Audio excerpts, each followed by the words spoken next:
Good afternoon, everyone. If we could settle in. I know what happens when you try and call the meeting to order on time and then you have to wait for a few minutes. I think that we're still trying to get Director Deck on the line, but we do have quorum and we're 5 minutes late to start, so we'll get underway. Before we begin, I would like to, just tell her to check her email. She's got the appropriate invite in there. Before we begin, for those who are just joining the board meeting, I'd like to recognize with gratitude that the CVRD is on the unceded territories of the Kwotson, Malahat, Subasit, Halalt, Penelakut, Stamina, Slayakson, Palkachin, Dididat, and Pachidat nations, whose people have walked gently on these lands for thousands of years. I know I share all of our gratitude as we enter the season for the guidance and support that we've received from the nations, and we hope that we continue to grow together. With that, we will get underway. Before we go to approval of the agenda, I know there are some changes. Ms. Harrison. Thank you, Mr. Chair. We have two new business items. One is a staff report in the regular open session regarding the 2024 board and committee meeting calendar. And the other item is a closed session item. It's closed session correspondence under the authority of Community Charter, Section 9D, Sub 1K. And it is information regarding negotiations, and that is for direction. Great, thank you. And with those changes to the agenda, I'll look for a motion to approve the agenda as amended. Moved by Director Douglas, seconded by Director Staples. All those in favor? Any opposed? None opposed. Motion carries. Ms. Harrison. Thank you, Mr. Chair. First item up on the adoption of the minutes is item M1, and the recommendation before you is that the minutes of the regular board meeting of November 22nd, 2023 be adopted. If there are no errors or omissions, a motion to adopt those minutes. Moved by Director Toporowski, seconded by Director Staples. All those in favor? Any opposed? None opposed. Motion carries. Ms. Harrison. Thank you, Mr. Chair. Item M2 are the special board meeting minutes of November 29th, and the recommendation before you is that the minutes of the special board meeting of November 29th, 2023 be adopted. Moved by Director McClinton, seconded by Director Martman? All those in favor? Any opposed? None opposed. Motion carries. Ms. Harrison. There are no new business items, no business arising from the minutes, Mr. Chair. Thank you. So I believe that takes us to public input period. Ms. Harrison, if you could just read out the policy, and then I just have a comment before we invite public input. Thank you, Mr. Chair. The policy is the public input period is to offer the public an opportunity to comment on an agenda item before the board considers the item. The public input period procedure policy allows for an allotment of 15 minutes where the speaker is welcome to comment on any item or items on the agenda up to a maximum of 3 minutes. This excludes items that are or have been the subject of a public hearing. The speaker should comment in a polite, calm, and courteous manner using respectful language, civility, and decorum. Great, thank you. And before I invite public input, I just want to say I recognize that a number of people in the gallery today are here on a specific and seemingly somewhat controversial item. I'm going to welcome that input, but I just ask that you recognize that everyone around this table and that are in decision-making capacities on any issue are doing what they truly believe is best for the communities that we all serve, and just ask you to frame your comments in that way. We always welcome public input, and we know that all of these issues are of critical importance to people, but if we can keep our comments concise and respectful, it really does help make an impact into the decision-making process. So with that, I would invite speakers to come forward. You do have 3 minutes, and please make your comments, because I know there are, I think, a couple of items on today's agenda of particular interest. Hello, Mr. Fall. Just press the blue button on the microphone there. Yep, the blue button on the bottom. There you go. Okay, thanks. Members of the CVRD Board, thank you for allowing me to speak to you this afternoon. My name is Mike Fall, and I live on Cameron Road in what I call South Cassidy. 6 years ago, when the application by Schnitzer Steel was referred to the Area H APC, the recommendation made to the board was a completely closed-loop containment system would be the only way to adequately protect the aquifer from leaks. With all due respect to your hardworking staff, their report is full of holes. In order to reach an agreement, I'm sure they have been bullied by Schnitzer to make concessions, but really, Schnitzer should have no say in the matter. They do not own the aquifer, and they do not even own the property. So one has to ask, who's calling the shots here? No amount of verbiage, conditions, procedures, regulations, and/or covenants, etc., no matter how well crafted, will ever adequately protect an aquifer of this vulnerability and value. The only solution is to remove this operation from the site, and the CVRD has the power to do that. Approving this application allows this operation to expand into an ever-increasing toxicity and encourages the operator to remain on the site. Approval would also legitimize expansion that has occurred over the past 40 years in violation of the conditions of their non-conforming status. This application needs to be denied. 40 years of inadequate bylaw enforcement needs to be corrected, and the operator needs to be encouraged to find a more appropriate site. Do we really need to have 500 citizens show up at a public hearing to convince you this is a bad idea and the area residents are emphatically opposed to it? Thank you. Thank you, Mr. Fall. Welcome, Mr. Marcotte. Barry Marcotte, 4110 Yellow Point Road. Thanks for listening. I'll be very quick. We're talking about a land use. This particular situation on our aquifer, having a heavy metal recycling place, is not appropriate and should not be there. We're talking about land use, so we must protect the land. This water is needed for Yellow Point. Ladysmith is short on water, and that's one place they can drag it, and our reserve. Any contamination will go into the water, and our local band has a shellfish lease on the thing there, and their operation would be ruined. We can't allow the water to be ruined. Thank you. Thank you.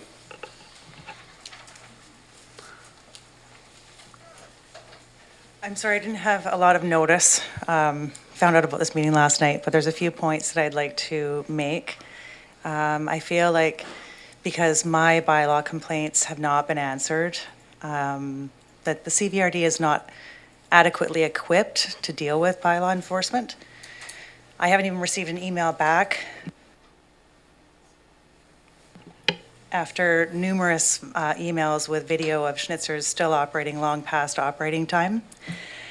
So I don't feel like you guys are taking into account that there has to be people in place that are monitoring the wells, that are making sure that they're complying.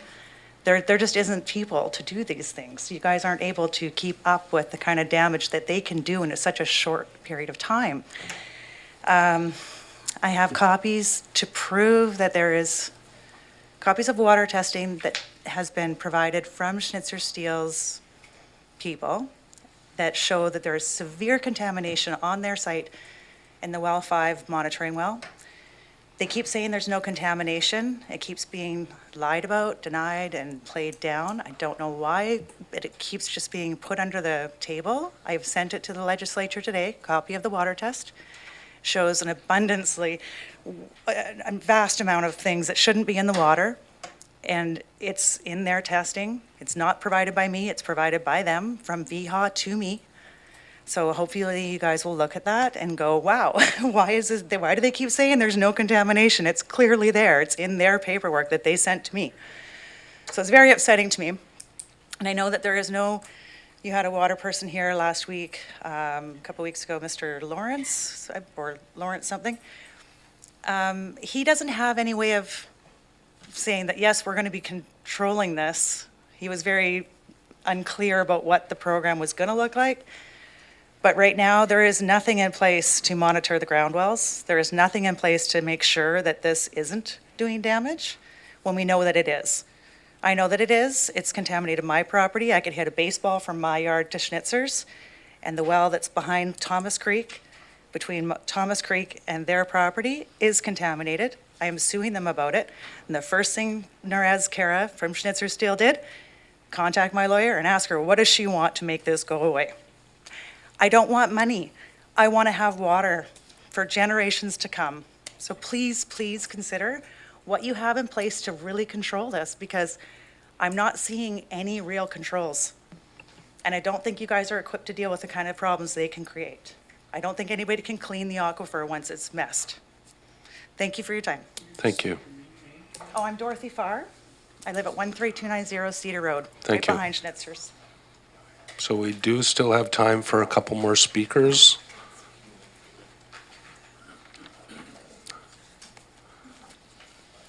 Hi, Jane. Mr. Chair, board members, I'm Jane Kilthey. I live in Cowichan Bay and volunteer with the Cowichan Climate Hub. Speaking to item CR2 EASC report. Thank you, area directors, for your climate leadership in requesting staff draft a building bylaw at level EL4 under BC's Zero Carbon Step Code, removing greenhouse gas emissions in new construction as of July 1, 2024. In passing this again today, you will join Victoria, Saanich, Nanaimo, and North Cowichan, and communities like View Royal, Vancouver, North Van, West Van, Nelson, and others in reducing greenhouse gas emissions in the built environment across BC. Methane, fossil gas, is 80 times more potent than CO2. Anticipating over 600 new homes built in the CVRD in the next 6+ years under a zero-carbon building bylaw will help meet both your CAPE and provincial emissions reduction targets and improve residents' health with emissions-free homes. Multiple studies show methane gas in homes increases the risk of asthma, respiratory infections, and childhood leukemia from the nitrous dioxide and benzene that leak into indoor air wherever gas, space, water, heating, and cooking is used. So-called renewable natural gas from burning garbage is still methane with the same climate emissions and health impacts. Vancouver Island's construction industry has participated in regular information sessions on BC's Zero Carbon Step Code for over 2 years. I attended one of these sessions in 2022. They're ready. They've told us zero carbon requirements are more straightforward than the Energy Step Code, and people are asking for homes heated and cooled with efficient heat pumps. With the 3 highest per capita greenhouse gas emissions in the third highest greenhouse gas emissions in the world, Canada is not on track to meet our 2030 or 2050 emissions reduction targets, either nationally or provincially, in this critical decade. The tools the province's zero carbon step code will make a difference if you use them now and ensure healthier homes, especially for our kids. Aligning our building standards with the communities around us is important. Heating and cooling homes with electric heat pumps protects against both cold weather and increasing extreme summer heat. It means people will be safer, healthier, and more comfortable in their homes. Emissions will go down and costs will be less because heat pumps are so efficient. The code supports including a wood stove as backup for power outages. I want to thank you, area directors, for taking the first step toward a CVRD zero carbon building bylaw on December 6th. We appreciate your thoughtful deliberations, especially in such a very long meeting. Thank you very much. I just want to compliment our speakers so far. You've all become within 15 seconds of your time allotment, so that takes a special skill, whether you're winging it or you have it written down. Good for you. We do have time for another speaker. It's like I know everybody today. Hi, David. Hi there. Honored Chair, directors, respected staff, thank you very much for allowing me an opportunity to speak to you today. Again, like Jane, I would like to speak to the proposed zero carbon bylaw for the electoral areas, and I applaud your consideration of it and advancing it to this stage. I'd like to talk just a little bit about what brought me to be here before you. In 2009, I read a book by the renowned climate scientist James Hansen. It's called Storms of My Grandchildren. It was written after decades of research into the theory of climate change, and it was his conclusion that things were heading in a very dangerous direction, and that the future of his children and his grandchildren was very much at stake if in fact things didn't change dramatically. Around that same time, British Petroleum was doing research along a similar lines, and instead of shouting from the rooftops about what their findings, which were exactly the same as what Mr. Hansen's findings were, they tried very hard to bury that information. So for me, it was a it was a kind of an aha moment. I've been a keen follower of all sciences for my entire adult life, and I thought, well, this is something that's really important. And I think that if people just understood the importance of this, that they would take action, that they would take the threat seriously, because people have children and grandchildren, or nieces and nephews, or they care about other aspects of our environment or our planet. And so what I did is I mailed 150 copies of this book to every director that was at the table at that time, as well as many sitting politicians in Victoria and in Ottawa, as well as numerous business leaders across the country, in the hope that things would change. But what has changed since that time? Very little in the way of policies, very little in the way of carbon emissions. In fact, they've gotten much worse. Since that time, we have seen the 10 hottest years in the history of human habitation on the planet. Proxy records suggest that we've seen the 10 hottest years in more than 10,000 years on this planet. We've seen the 4 worst years for forest fires in British Columbia, and we have seen very, very little action. My point being is that we can all do something. I can speak to you, I can plant trees, which I've done, I can grow my own food, which I've done, I can shop local, which I do, ride my bike. But we really need leadership at the forms of all levels of government to set the stage so that it makes it easier for everybody to secure a livable future for our children and grandchildren. So thank you very much for taking it seriously and moving forward based on the best available science. Thank you. And you win for best time management with like a fraction of a second left. That does conclude our public input period, and I do want to thank all of the people who came forward to speak for your respectful and thoughtful words. It does make an impact on the decision-making when it's framed in that way. I appreciate that nobody applauded or jeered or otherwise. It does help to be able to hear words that are calm and thoughtful when giving input to the board, and I do thank you all for that. That takes us, Ms. Harrison, to our next agenda item.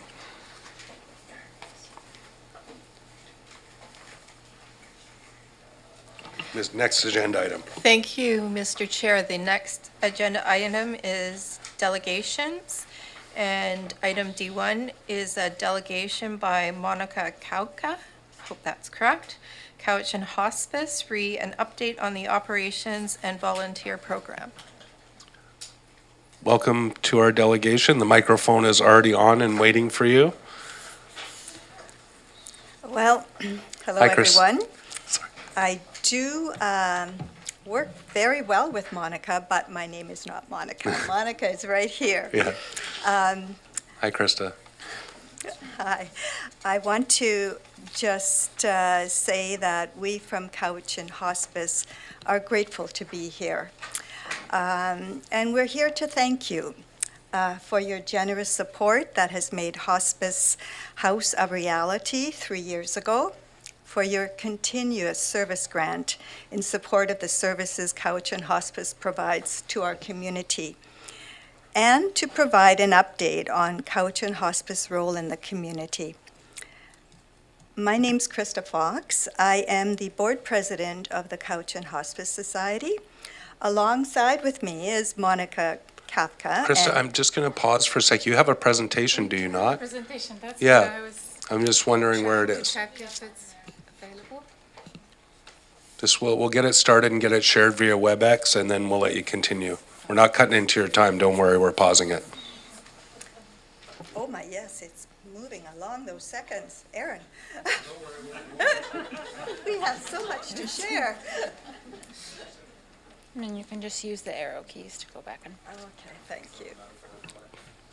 Time never stops, but I have the power here to reset the time. I just Okay. give them back 10 minutes. All right. So, Sorry, Krista. Can someone help here? We should have support here to be able to put the presentation up so that people can see it at home. It's only on a PowerPoint. Yeah, I'll just, Share it.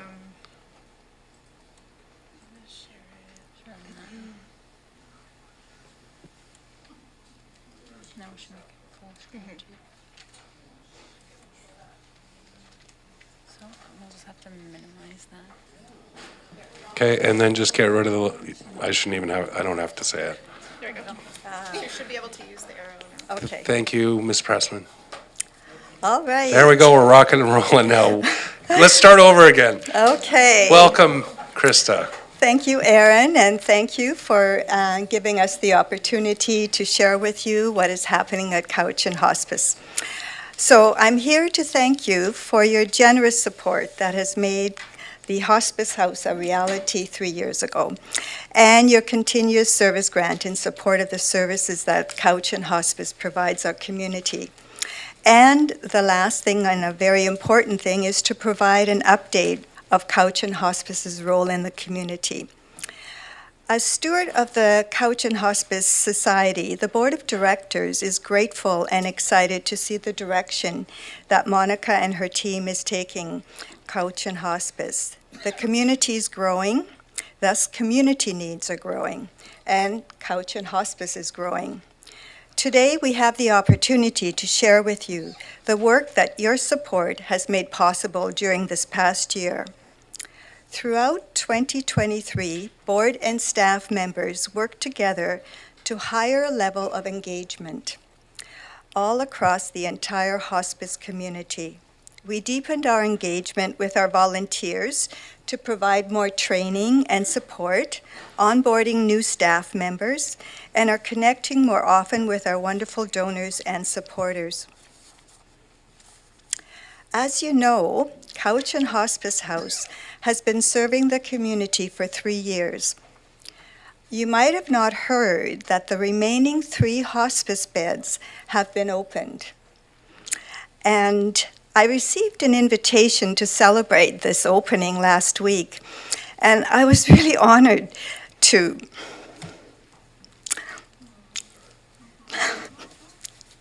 If you go, I'm going to go too, so. I was really honored to represent our hardworking and generous community in celebrating the milestone of all 10 hospice beds being available to those who need them, and I apologize.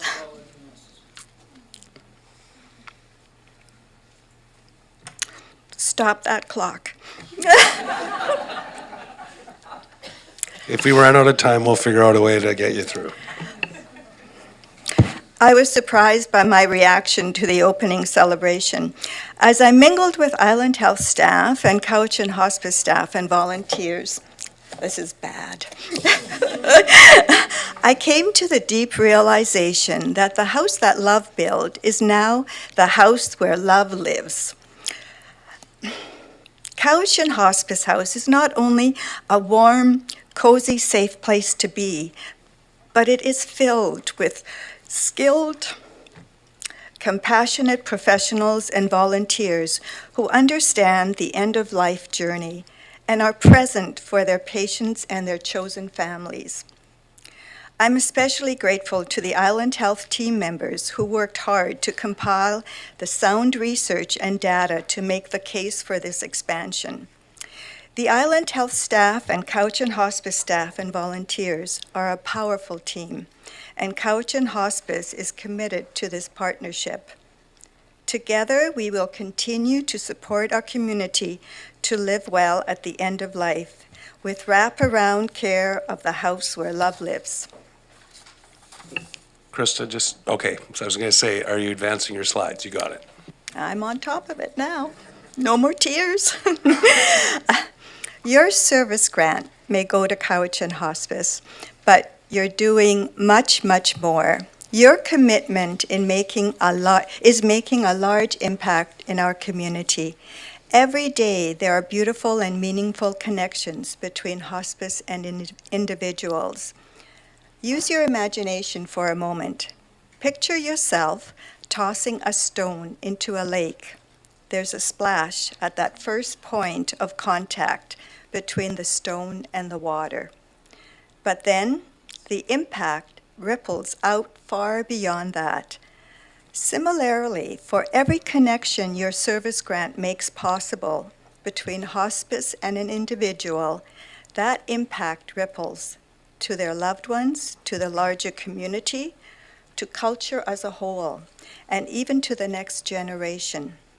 Every size of stone makes a ripple. Tonight we will share some stories of the ways this service grant has impacted individuals and our community, and how your support is helping to nurture resilience in Cowichan.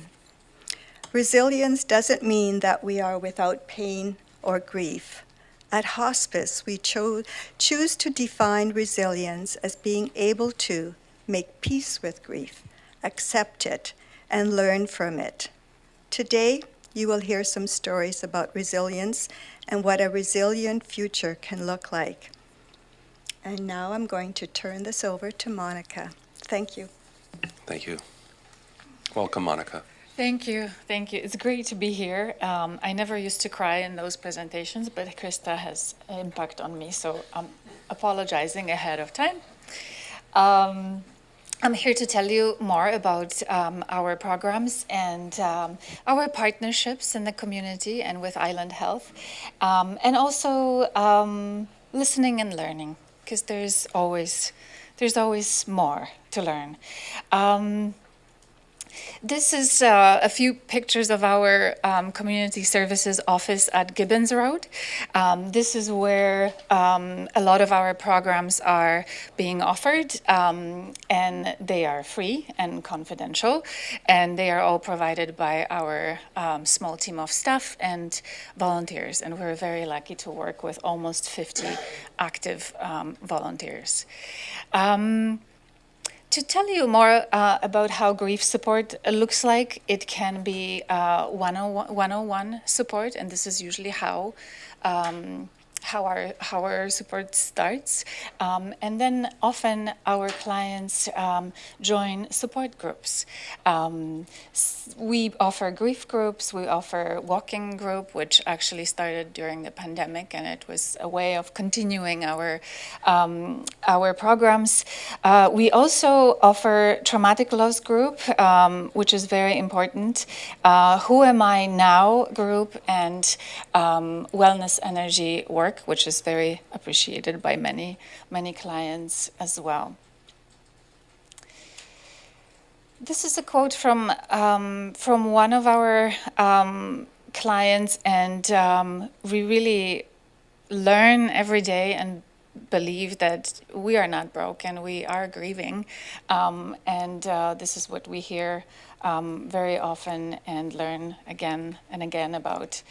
Apart from supporting clients and their families in Cowichan in terms of grief journey, we also provide palliative support, and that is happening in clients' homes, in Cowichan Hospice Community Center, Hospice House, sometimes in the hospital, sometimes in residential care facilities. And again, it could be 101, it could be wellness energy work.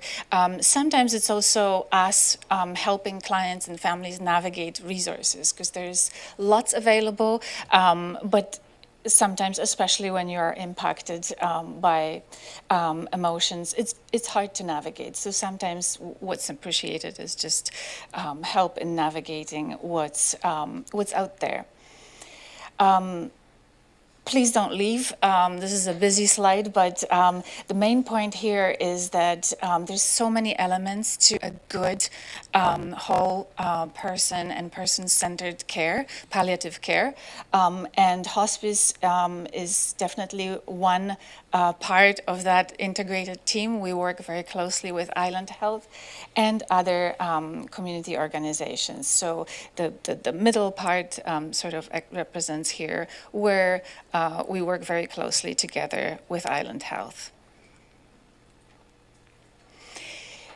Speaking about learning and listening, one way of doing that is for us to pilot new programs and approaches. And this year we learned that anticipatory grief, which is grief that happens before the loss, not after, that is something that is impacting a lot of families, a lot of caregivers, and we decided to pilot a program which will offer that support.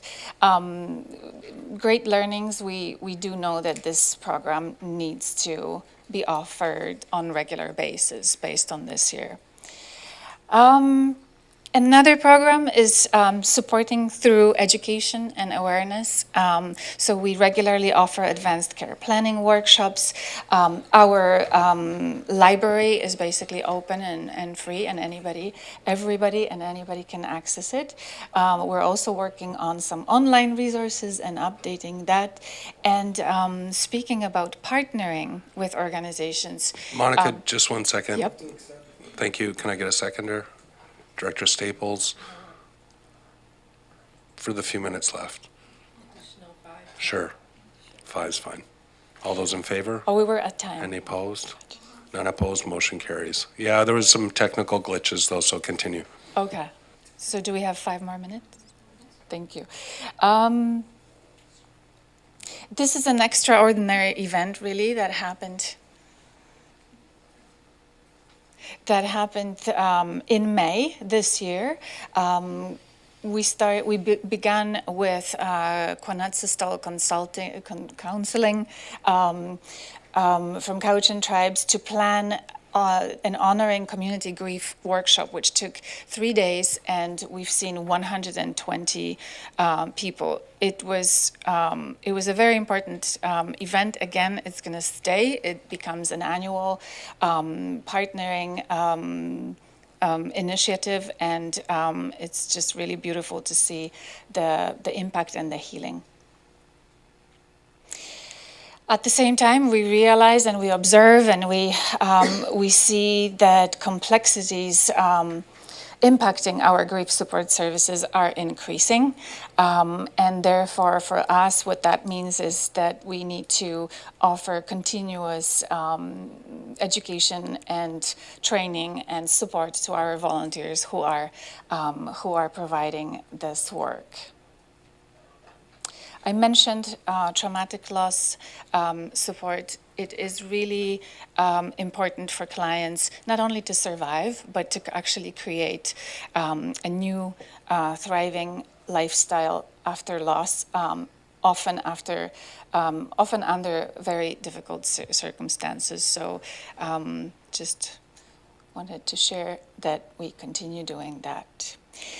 And Hospice House, which we like to say that has come alive, Krista already shared about it. I just have a few photos here to kind of illustrate how amazing it is to see it after pandemic, after all the measures were lifted, and families can use the kitchen. The smell of baking, cooking is everywhere, pretty much regularly, which is really helping create that atmosphere that is very different from a hospital, for example.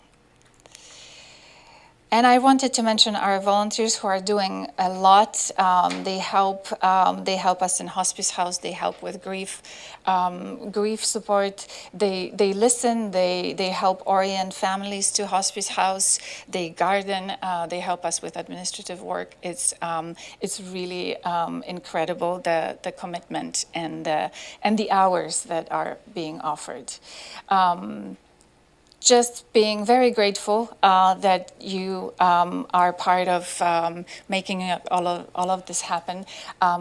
We are receiving 66% of our funding from the community, so also wanted to acknowledge that because it's really incredible and beautiful support. This is where you're helping. I'm hoping you see the representation of all your areas. And yes, we are just seeing those numbers increase, and we're happy to be able to address those needs. And yeah, we just celebrate our clients who are sharing so generously with us. And that would be all from me. And thank you so much for your support. And if you have any questions, please let us know. Thank you. So I just want to say, before we open it up to comments, thank you to Cowichan Hospice for everything you do, including help support our family through the loss of my dad last year.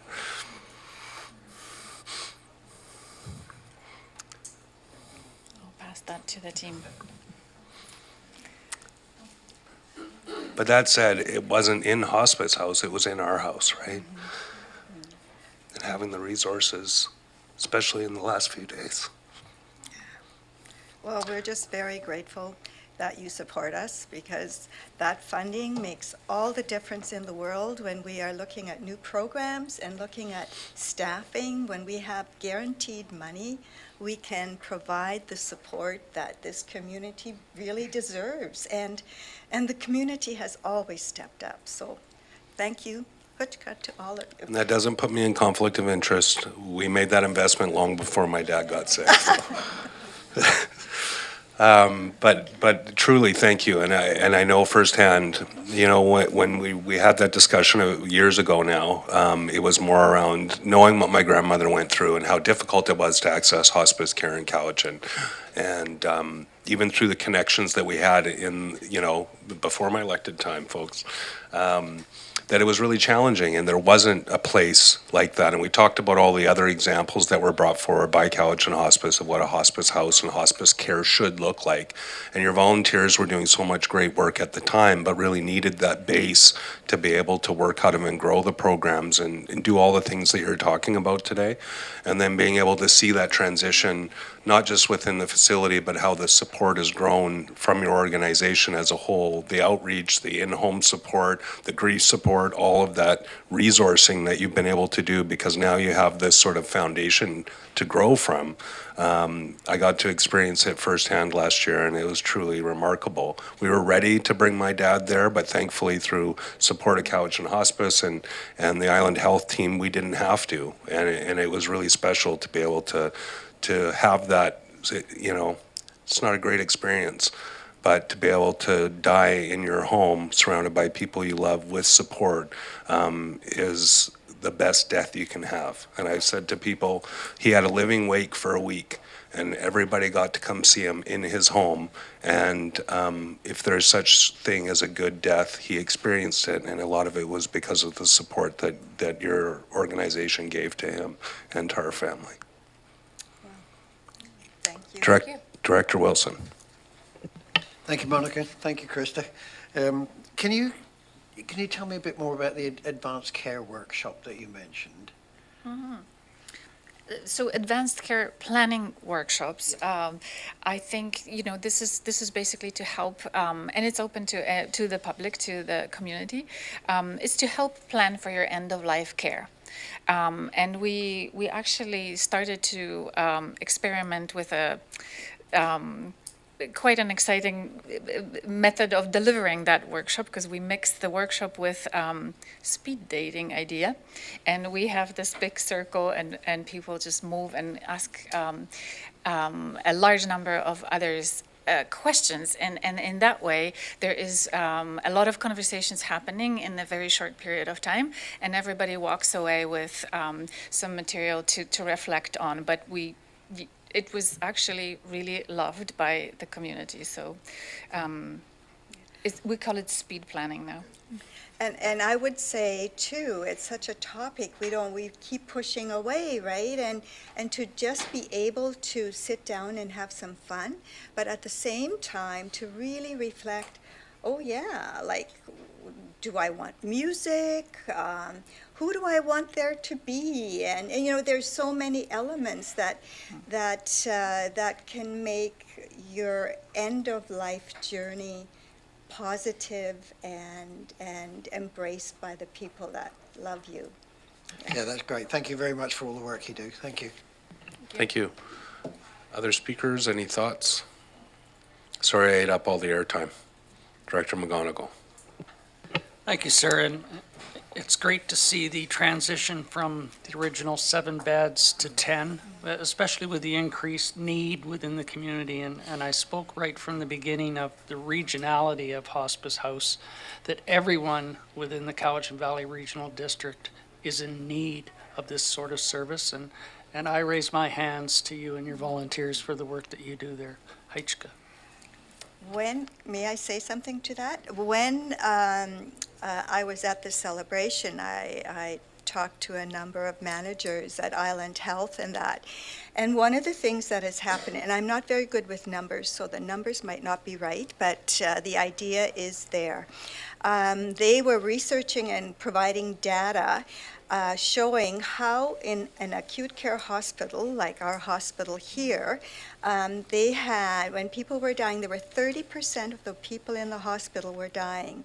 And for the 3 years now that the hospice house has been open, it has been reduced to 10%. And, that just speaks for everything that the community has done. And so when we originally built for the 10, although there was no way that they were able to afford to fund it, but those people at Island Health really took the time to find the data and to prove it, and money was brought forward for this. So, it really has become a team effort, and it's lovely to see. Thank you. So seeing no further hands, I just want to say thank you again, and please pass our gratitude on to all your volunteers and staff that work so hard every day. And we're always here for you, and we know that you're all here for us. So just let us know if there's anything else that you need, and we'll hopefully continue to provide great care throughout the region. So thank you. I will be in touch, yes. If we can just have staff assist in lowering the presentation so we can see the folks at home, or Mike. Maybe we'll get through. Director Wilson, I appreciate how great you are at glad handing with the public, but could you please come back to the meeting? No, he's coming. Thanks, Ms. Mohan. We do have a couple of correspondence items I'd like to deal with before we have a quick break, and then we'll get into the meat of what it looks to be a very long and hopefully efficient meeting this afternoon. So Ms. Harrison, if we could move to correspondence. Thank you, Mr. Chair. Item C1 is correspondence from the Okanagan Basin Water Board regarding invasive mussels call to action, and that is for direction. Thank you. I know we talked, it was referenced this morning, our committee meeting as well. So there is the correspondence before us, looking to the board for direction or comments, questions. Director Nicholson. Sorry, I kept looking at you because you brought it up this morning, so I thought you had something prepared. No, I didn't.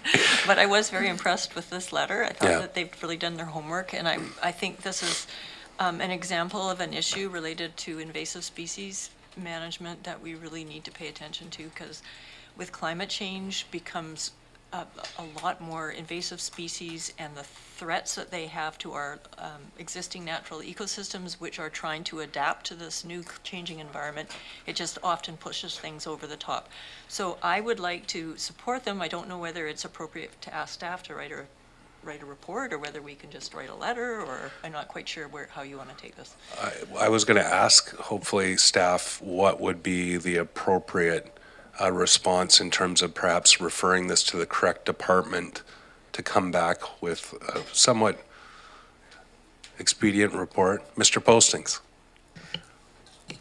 Mr. Chair, so that letter did come through our environmental services. So if the board wishes to, I could direct that to staff, and we will look to provide a response back to the author of the report, but also bring a report back to the board for at this point in time, we've spoken, staff has spoken about, we haven't really spent a lot of time on this particular one, but we're happy to look at that and come back with a report. Thank you. So go ahead, Director Nicholson. Well, we're not experts on No, mussels. exactly, yeah. So I suggest that we not, spend too much time, but definitely provide support in principle for the notion that we need to be proactive with this kind of thing, and resourcing is a huge issue for local governments. Yes, absolutely. I was going to say Director McClinton looks like he's an expert in mussels, but sorry, I haven't chucked a jab here. There we go. But Director Nicholson, do you think it would be appropriate? Right, so I move that staff. Provide a report, staff from Environmental Services provide a report. Well, maybe draft a letter of support in principle. And bring it back to the board for approval. That was seconded by Director Justice. Director Morrison. Well, in just reviewing this, I think they're very specific in the actions that they want to take, and I'd be more than comfortable to have staff prepare a letter of support and response, and for the chair to sign and be sent off. I don't know that we need a report back, but it's up to the will of the board. Thank you. So, Ms. Harrison, you're probably not quite clear on the motion, are you? I'm not. I muddied the waters. Was that what the motion was, though? The motion on the floor was that staff draft a letter of support and report back to the board for approval. The amendment was that staff draft a letter of support To be signed by the chair. to be signed by the chair. Okay, so the first motion is on the floor. We haven't got a seconder for the amendment yet, but Director Nicholson, do you have a comment? Well, what I'd like to say is, I don't feel comfortable necessarily relying on what they've recommended as the actions, but the issue in principle is to be proactive and deal with the potential for invasive species having a major economic impact. So we should all be concerned about this. So unless we're prepared to do our own homework and figure out whether their approach is the right one, because they're very specific, then I think we should just prepare a general letter indicating that we don't have resources to do this kind of thing, but we're hugely concerned about it. So that would be my take of it, and I don't think, otherwise it's going to take staff time to do this. Okay. This is a little, I feel like my meeting's already fallen off the rails a little bit. So there was a motion that was accepted on the floor to have staff come back to the board with a suggested letter that we could discuss maybe further with some insight from staff if they're comfortable. Director Morrison put an amendment forward that he's shaking off now. So we don't get into a discussion what we do or do not know about mussels. We already established Director McClinton knows quite a bit. But I suggest that maybe we just allow staff to take a look at this letter, bring us back their thoughts after the new year, and then we can decide where to go with it from there, and maybe have a little bit more of a discussion in our agenda.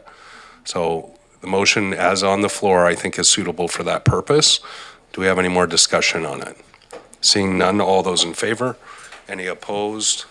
None opposed, motion carries. Ms. Harrison, I'm just keeping you on your toes. We haven't sat beside each other for a few months. That's true, and I did miss you. Item C2 is correspondence from John Doerr, President of Cowichan Capitals, regarding the Heritage Hall, and this too is for direction. Thank you.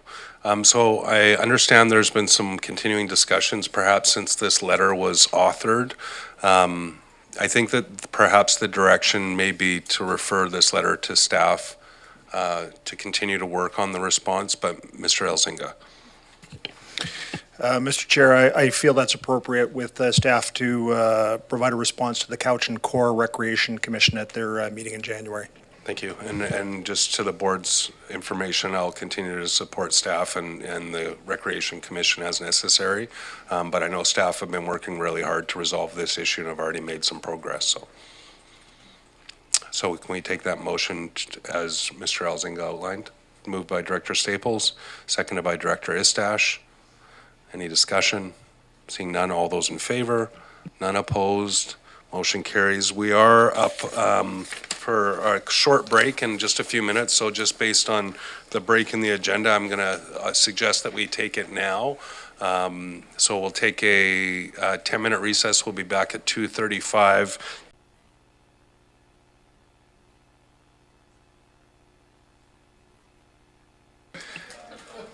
I'll have a cigar party.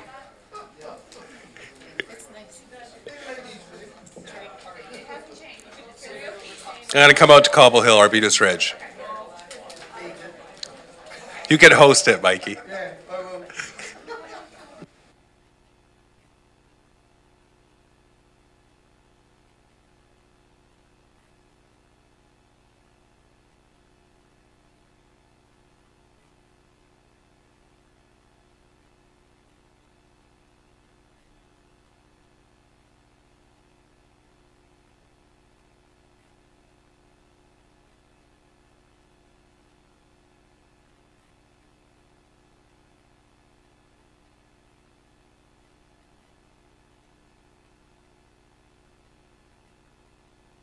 All right, folks. I know we're missing a couple directors. One will be joining us shortly. Had to step out for a call, and I believe Director Istash and Toporowski will be back any moment. Hi, Director Deck. Sorry you're not in the building. If I miss you, just raise your electronic hand and you'll pop up on the top of my screen.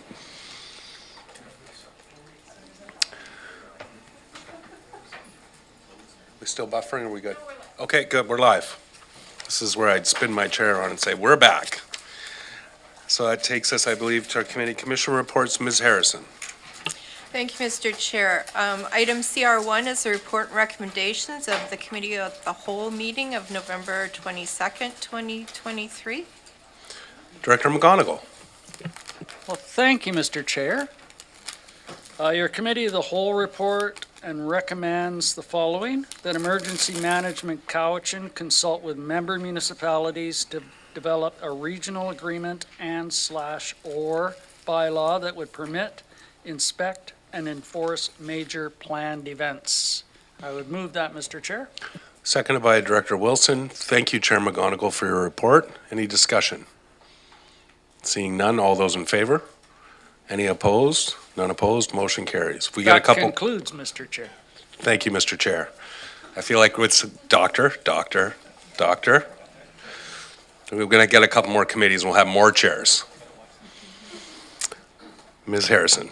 Thank you, Mr. Chair. Item CR2 is the report and recommendations of the Electoral Area Services Committee meeting of December 6th, 2023, listing a number of items. That's a good way to put it. Director Morrison. I think I got it all handled here. Okay. Okay, so your Electoral Area Services Committee reports and recommends as follows, and this is for all directors. We have, I'll just read them all out and you can tell me if you want any pulled. C1, C2, C3, C4, and C5, which are grants and aid. R2, R8, R9, R12, which has some amended language. Okay. R13, R14, and R15, and I would move all those items. Thank you. Do we have a seconder? It's for all board members. Director McClinton, was there any to be pulled from that block? Seeing, sorry? Director Acton. I thought staff were going to explain the amendment.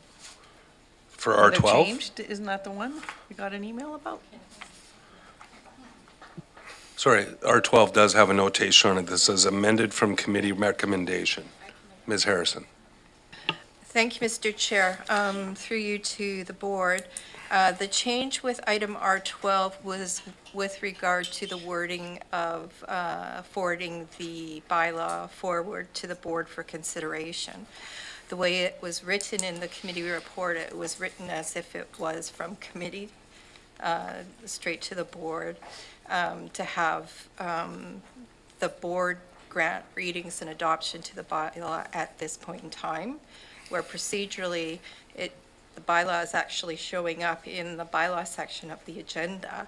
So the recommendation should procedurally be that it be forwarded to the board for consideration. And then the bylaw itself, which was the motion at the committee, is under bylaws. So those have all been duly moved and seconded. So is there any further discussion? Seeing none, all those in favor? Any opposed? None opposed, motion carries. Director Okay, Morrison. The next section is for electoral area directors only, but I think we could probably just launch into moving R1 and put that on the floor first. Thank you. Director Martman, is that a second? So a motion has been made. We'll look for a seconder before I go to you. So just to the electoral area directors, just for clarity. Okay, R1 has been moved and seconded. So Director Morrison, can you just read that one? Okay, there's 7 parts with subsections. I think it's all printed in the agenda package and was well discussed at committee. So I think the electoral area directors are well aware of what the motion is. So we'll move to discussion. I've got Director Martman and then Director Acton. Thank you, and I was expecting to have to pull this item, and so maybe just bear with me for a short sentence about why I thought it would be pulled. And the reason is that there's been some time since the last committee thought about this R1, and those times is time to have a sober second thought. And, we're here to make good decisions, and thinking about things or reconsidering them, I think, is critical in our decision-making.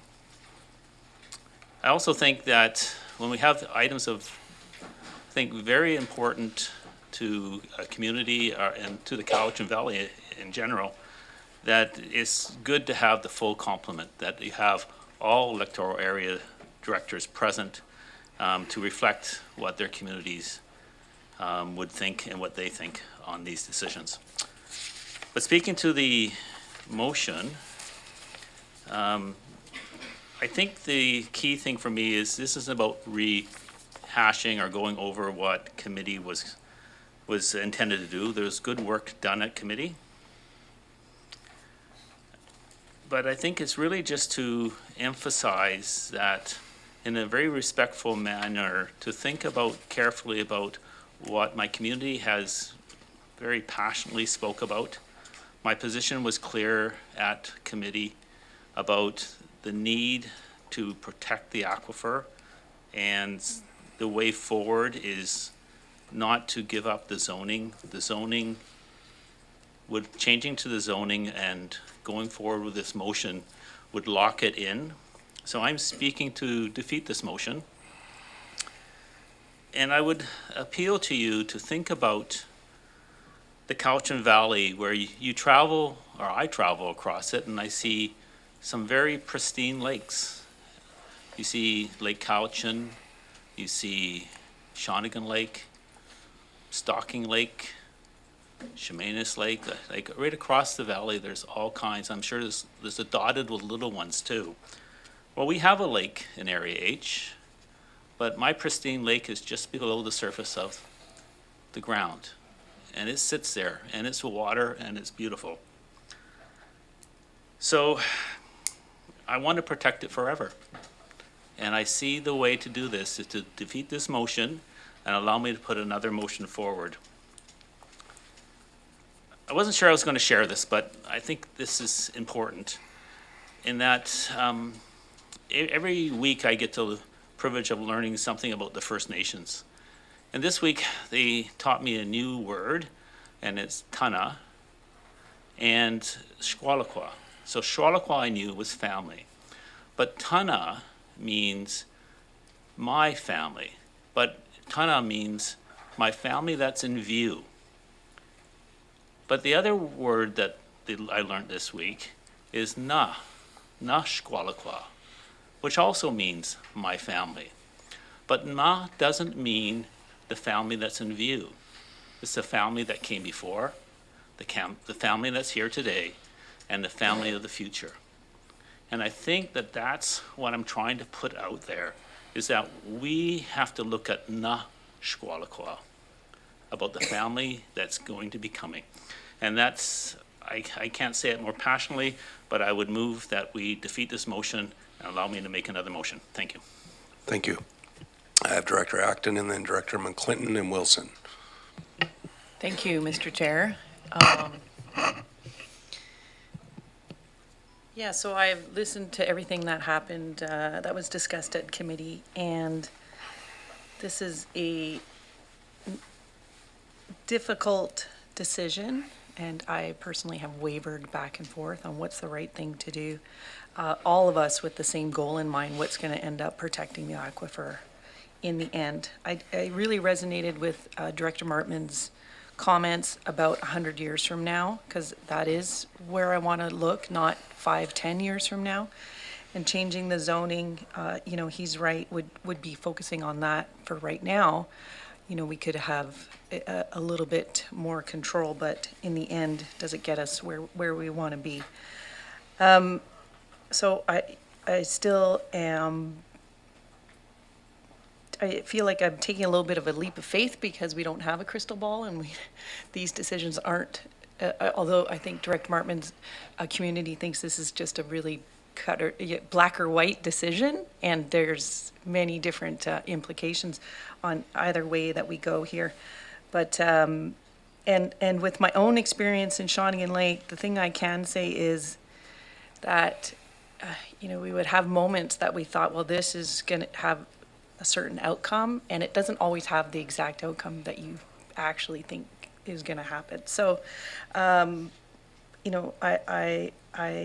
in this day right here, right now, I think we are making the right decision by denying this application and looking forward to 100 years, 1,000 years, et cetera, from now. Thank you.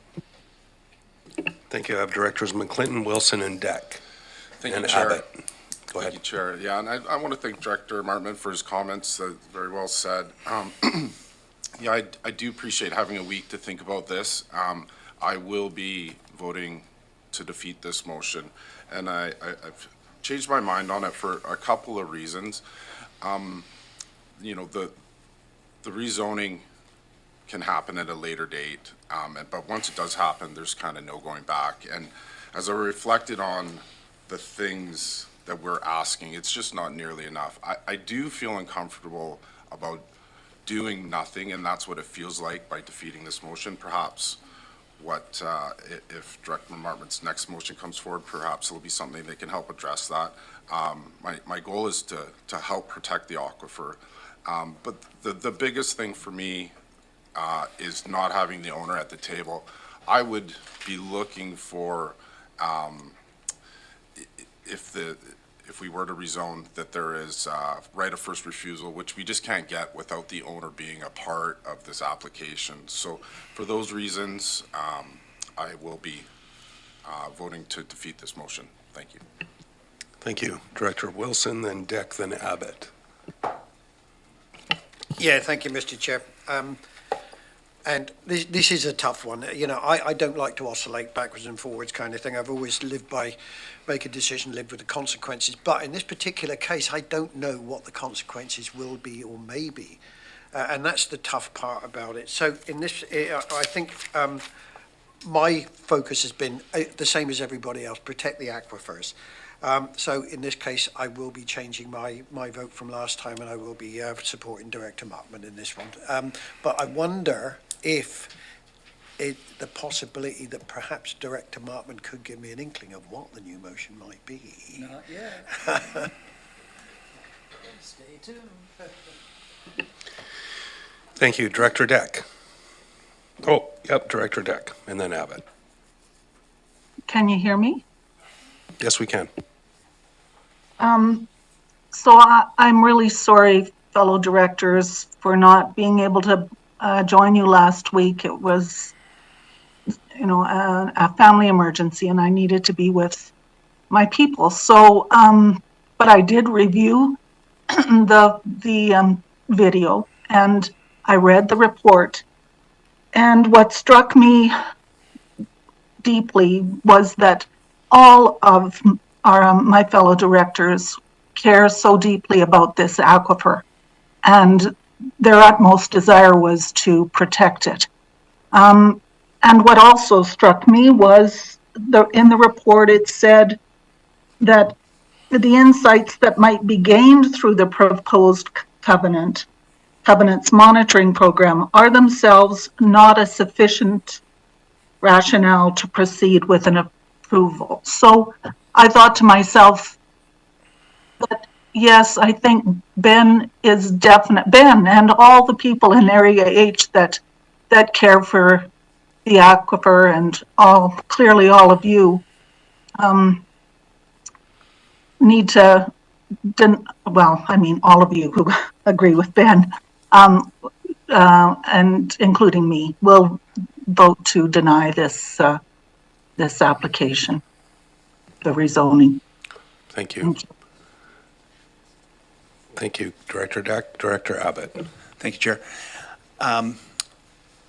Let me just preface by saying I'm concerned how the sausages are made around this table. Last week we had information, and I felt at that time, from certain information that we learned earlier in the day, I had to vote a certain way. As people have said, especially Director Martman, 7 days sober thought, and I'm persuaded more recently by Director Martman's talk about pristine water. It is so compelling when you see pristine water around us, but when you don't see the pristine water that we're aiming to protect, it's such a compelling case. And if only we could look at other assets and resources like the pristine air that we should be drinking. We don't see it, and yet we abuse it. And so we as a species are renowned for ruining our assets. And I, like others, am persuaded to, and I'm persuaded by the passionate appeals throughout the week and this morning, or here before this board, the passionate appeals from members of the community. I too will be joining others in not seeing this proceed, and looking forward to Director Martman's other motion. Thank you. I don't have any other speakers on my list. Director Morrison. Thank you, Mr. Chair. This is one of those, incredibly challenging files that's been going on for an awful long time. And I think it's been said already that there isn't one of us around the table that isn't very concerned about the exposure of the aquifer and the importance and the value of the aquifer. These can be, some of the loneliest times for a director in the, we have to consider a whole bunch of inputs. Input from members of the public at our meetings, all of the information that we've been poring over for weeks and months and years. And it's raising the concern for me that it's the either or clause. It's the, if we don't do this, what will be the or? What will be the other option? And, I'm hearing my colleagues talk about support and protection of the aquifer, and I've heard the community speak about their desires and what their goals around what should be there and what shouldn't be there. And even someone today spoke about whether or not the CBRD has the power or authority or the ability to do certain things.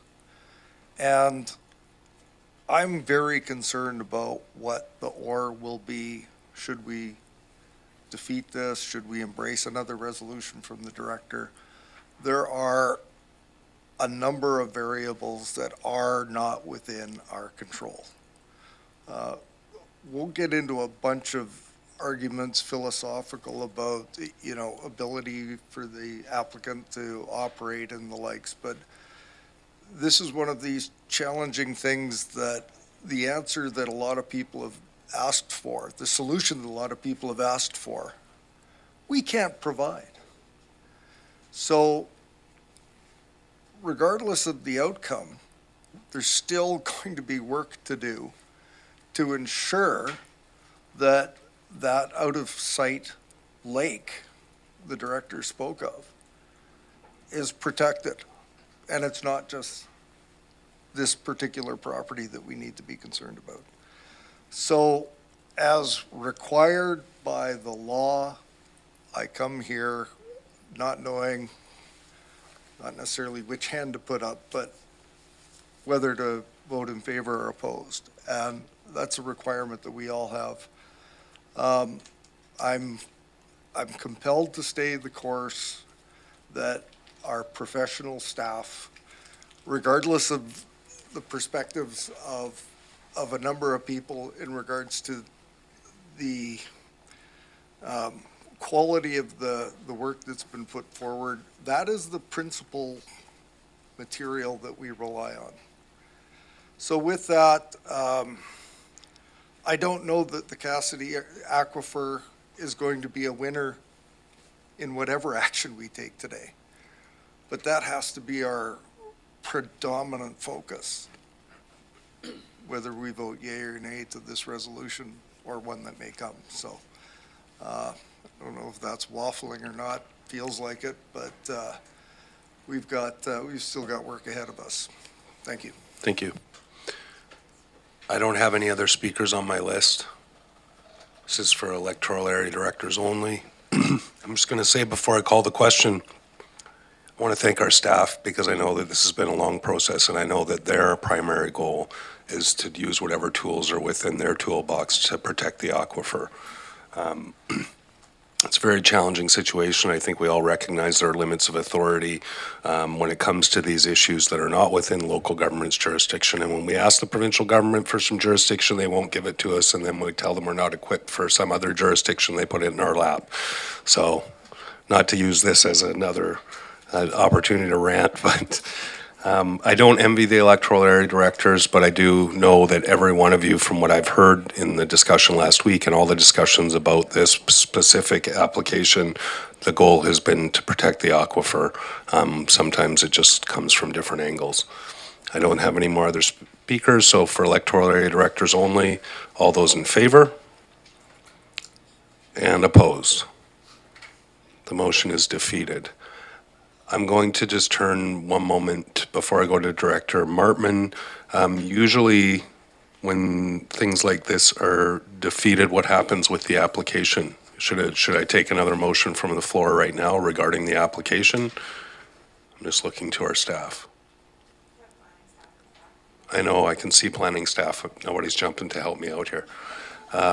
In the absence of some feedback, I'll go to the director for the area. So I guess I would make the motion to truly set the application at rest, and for my perspective, that is the motion to deny. But I would like to have staff report back on the steps that the CBRD will take or can propose to take. So I don't know if that's a direction back to staff. So that would probably be separate resolutions. Yeah, okay. I think confusing a motion to deny with separate direction might be a little bit messy. Right. And I'll speak to it if you can. I would hope the director would have maybe consulted legislative services to have those ready, but So you're making a motion to deny. And I'll speak to it if I have a second. And so for clarity, that would be, there's a number of different bylaws cited in the resolutions that were brought forward.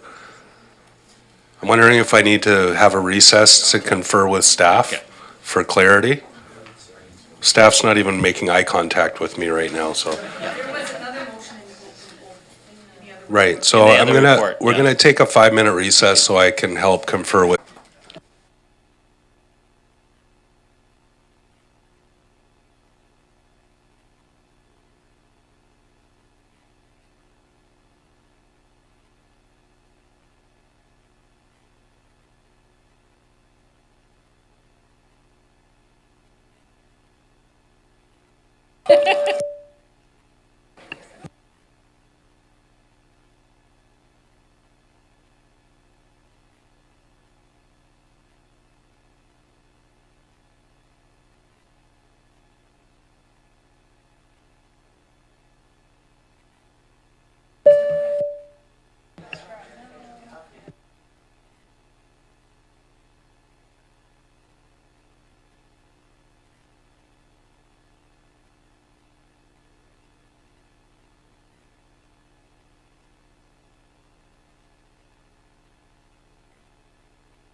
Okay, we're back. Thank you very much for your patience. I'm going to turn to Director Martman for a motion, and then respecting that there's significant process likely to unfold, we'll just take it step by step from there. Director Martman. Thank you. And everybody knows that process for me is particularly important. And so this is, I want to keep this simple. This is a motion to deny, and if I have a seconder, I'd speak briefly to it. So you motion to deny? So I just want to pull the application number from the recommendation. I have it, if you like. I can read it out if you like. Yeah, just for reference. So the motion will be that it be recommended to the board. No, we're at board. That the board, what's the first part of the words I should have? That application number 03-H-16RS 13271 Simpson Road be denied. That's as clean as it needs to be. Thank you, Director Martman, seconded by Director Nicholson. Any discussion? Seeing none for electoral area directors only. All those in favor? Any opposed? None opposed, motion carries. Oh, Director Morrison opposed. Motion carries. All right, so with that, we will move on to the rest of Director Morrison's report. So it starts at R3, Director Morrison. Yeah, thank you, Mr. Chair. And once again, electoral area directors only. We have R3, R4, R5. R6. Where do you see R6? After the gap. Next page. Oh, yeah, R6, R7, R10, and R11. Does anyone want any of those pulled? I move them. Seconded by Director Segal. These are for electoral area directors only. Any discussion? Seeing none, I'll call the question. All those in favor? Any opposed? None opposed. Motion carries. Thank you, Chair Morrison, for your report. That concludes my report. Moving on, CR3, Director Harrison, Ms. Harrison. Thank you, Mr. Chair. CR3 is a report recommendations of the Cowichan South Rec Commission meeting of November 28th, 2024. And there are 2 recommendations. Would you like me to read them? They're as printed in the agenda package, unless the directors want them read. Moved by Director Wilson, seconded by Director Segal. Any discussion? Seeing none, all those in favor? Any opposed? None opposed, motion carries. Ms. Harrison. Thank you, Mr. Chair. The next item is item CR4, which is a report and recommendations of the Committee of the Whole of December 13th, 2023. Director McGonigal. I do not have the recommendation in front of me, Mr. Chair, but now I do, so we'll move on from there. Report and recommendations, Committee of the Whole held earlier today. Recommendation that the Cowichan Community Center Elevator Modernization Capital Project for $220,000 be approved prior to the 2024 budget adoption. R3, that the Tourism Cowichan Annual Work Plan and financials for the period January 1 to December 31, 2023, as outlined in the Economic Development Division staff report to the Committee of the Whole, be approved. R4, that the Tourism Cowichan Tactical Plan and Budget for the period January 1 to December 31, 2024, as outlined in the Economic Development Division staff report to the December 13th, 2023 Committee of the Whole, be approved. Finally, R5 has two parts, that the Municipal and Regional District Tax Affordable Housing Plan for the period January 1 to December 31, 2024, as outlined in the Economic Development Division staff report of December 13th, 2023, to the Committee of the Whole, be approved. And two, that Schedule B of the financial contribution agreement between the CVRD and Cowichan Housing Association be updated to specify that the provision of the municipal and regional district tax funds be subject to the criteria for eligible uses of funds set out in the municipal and regional district tax program requirements. Bravo. With those, I will move, Mr. Chair. Bravo. Thank you, Chair McGonigal. Seconded by Director Abbott. Any discussion that we didn't have this morning? Seeing none, all those in favor? And opposed? None opposed, motion carries. Director Acton. Sorry, CR3, could you just put me as opposed on CR3? It's too late? Well, the motion was voted on, yeah. I know, but it didn't call.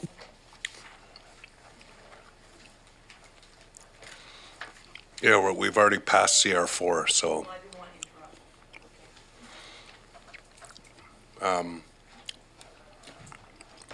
Through Legislative Services to do that, we'd have to bring the motion back for reconsideration, which requires a two-thirds vote. Well, I think you said it publicly. Do you want to say it into the microphone? You missed the vote, but it was going to pass anyway, so. Sorry. I don't control legislation. Neither does the Legislative Services Director. Sorry, I'm laughing at myself because I put chocolate in my mouth at a really inopportune time. Ms. Harrison. Thank you, Mr. Chair. Next item, Director Reports. Item DR1 is a Director's Report from Director McGonigal regarding the Cowichan Housing Association Directors. Director McGonigal. Thank you very much. You're probably sick of hearing about me by now, but I'm going to carry on.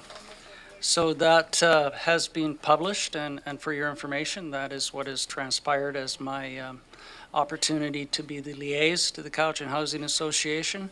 That's the work that has been accomplished this year, but I would like to add that Shelley Cook has moved on from her position as Executive Director of Cowichan Housing Association to new opportunities. And in her absence, Ms. Reynolds is holding down the operations as the search for a new ED candidate is in place. And I wish her well as the phase-in happens. They're actively looking for a replacement of Dr. Cook. And I would like to thank Dr. Cook for all her supportive work in the Cowichan Housing Association file and a number of excellent aspects that have been put forward by the Cowichan Housing Association. I know at the beginning there was some angst as to how that would be coming forward. I was not a full supporter in the beginning. I'm not proud to say that, but I have been transformed, not just because I am the liaison, but because of the great work that they do. So with that, the report is there as required in the policy of the CVRD board. Thank you, Director McGonigal. I feel like that was like some shots to the other liaisons. Thank you. I was trying to keep up with Right. Director Martman. The Martmans, as they call them. I believe Mr. Robbins said it was an excellent report. I did not get that sort of feedback on mine, but that's okay. It's an acceptable report, Director McGonigal. Great, thank you. I'm not seeing any questions from your colleagues, so the report was more than sufficient, at least adequate. Ms. Harrison. Thank you, Mr. Chair. Moving on to staff reports. Item SR1 is a report from the Finance Division regarding the 5-year financial plan, 2023 to 2027, amendment bylaw number 4540, and that's for information. And Ms. Bowen here for questions, or did you have anything you would like to? Through the chair, this is just a report on all the budget amendments that you have approved through the entire year for the 2023 budget. So then we also have to report that to the province, and this is what we're doing in this report. Thank you. So no questions? All right, moving on. Ms. Harrison. Thanks, Ms. Bowen. Thank you, Mr. Chair. Item SR2 is a report from the Deputy Corporate Officer regarding the Local Elections Campaign Financing Act, notice of disqualification, and this too is for information. Thank you. And again, a reporting requirement from Elections BC is if a candidate is disqualified for elections campaign finance issues, that it's reported out through the local electoral organization or the local government. So that's there for information. All right, moving on. Ms. Harrison. Thank you, Mr. Chair. Item SR3 is a report from the Emergency Management Cowichan Strategic Services Department regarding Fortis Mount Hayes Tower Site Renewal Agreement for 2023 to 2027. Moved by Director Martman, seconded by Director Toporowski. Thank you. And a question, Dr. Martin. Jeez, Director Martman. Thanks. So I'm not sure how many people are aware of our Mount Hayes 911 radio repeater site. As a paramedic, we relied on these because communication is critical. And I think we heard today with emergency management earlier in the committee of the whole about, their challenge will be they have a number of things that they're going to have to put in place, but how do you evacuate if you can't inform? And so I just want to put it out there that these types of repeater sites are the backbone to communications for 911. And so if you run across it or if you see it in your area, they're needed. And there's multiple repeater sites, RCMP broadband, you've got fire, you've got ambulance. So all of these emergency services use repeaters. And so they're a necessary part. And I just, obviously to me, this is a no-brainer, but thanks. Thank you. Any further discussion? Seeing none, all those in favor? Any opposed? None opposed? Motion carries. Ms. Harrison. Thank you, Mr. Chair. Item SR4 is a report from the Emergency Management Cowichan Strategic Services Department regarding Cowichan Tribe's Select Fire Dispatch Agreement for 2023 to 2028. You see the recommendation before you. Any questions? Director Toporowski moving the recommendation, seconded by Director Douglas. Any discussion? Seeing none, Director Nicholson. My only question was, and I think we heard earlier today on the emergency management regulation change that there's going to be much more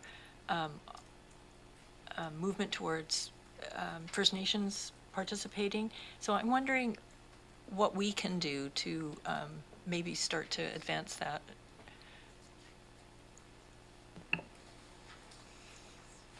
mean, this is one. Sorry, Mr. Poistings. This is one step, but it's like there's a bigger issue here. Yeah, Mr. Postings.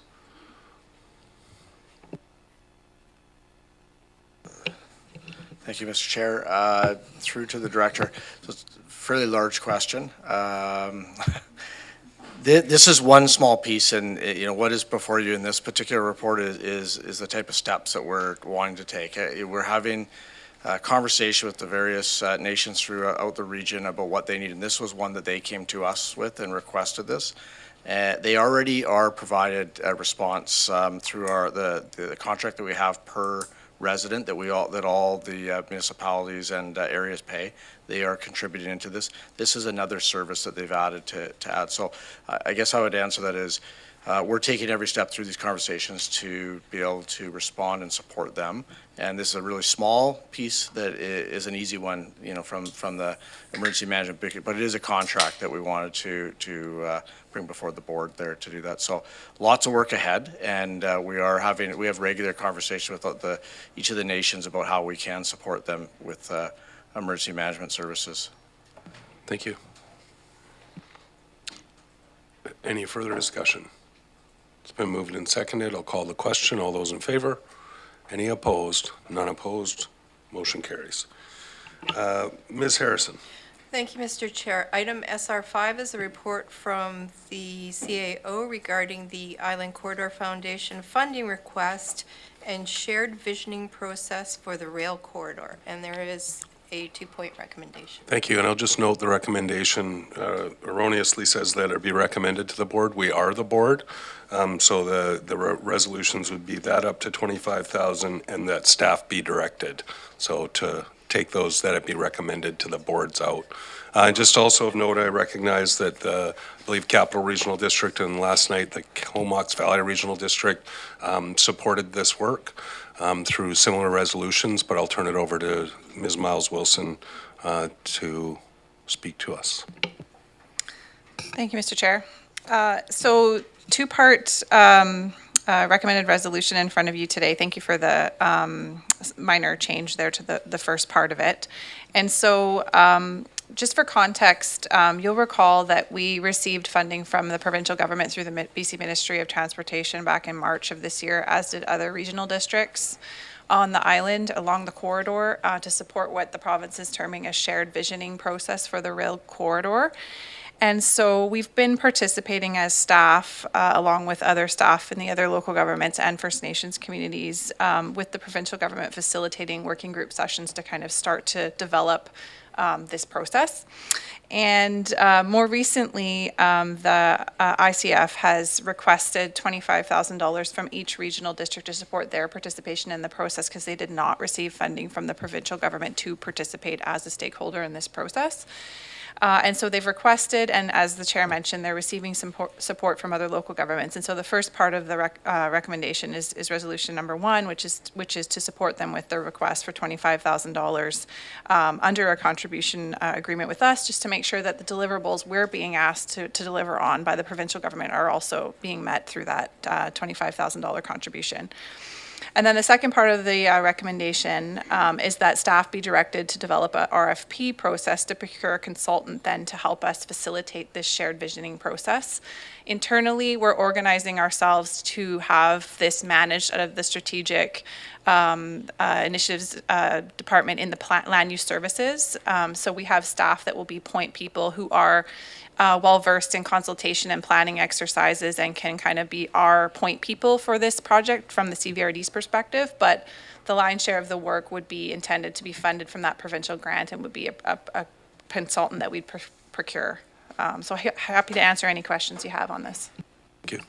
And just I want to, for clarity, recognize that the money for all this work has been provided by the province specifically for this work, and that the reason the ICF was not provided funding was that we all own it.